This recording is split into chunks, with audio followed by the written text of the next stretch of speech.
It drives me crazy when I read negative headlines about commercial real estate because that suggests that commercial real estate is all one thing. I think what the headlines are missing is that you can't paint real estate with one broad brush.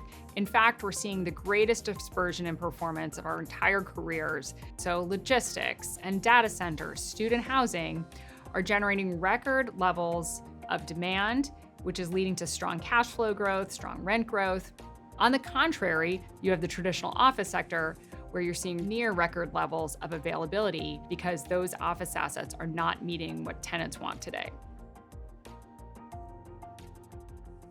You want to be positioned in sectors where there are strong demand tailwinds that are not sufficiently met by the amount of supply available. If we all think about our own lives and contrast that with even just a few years ago, we're consuming more information, we're exploring AI. This is all creating demand for data centers because that information, that data turns out to be a physical asset. It needs to go somewhere. Our customers, some of the biggest technology companies on the planet, need data center capacity to continue to serve their customers and grow. I think there's two primary things that are different in this cycle versus prior cycles.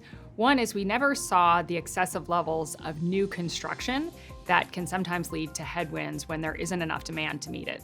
Second reason is we also haven't seen excessive levels of leverage that fuel both the new construction and pricing levels.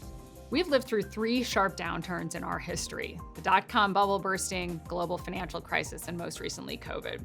Each of those experiences has taught us that you cannot wait for an all-clear signal, that when the dislocation comes and sentiment gets most negative, there are often opportunities for folks like us who can keep a clear head and who have capital to deploy into high-conviction themes.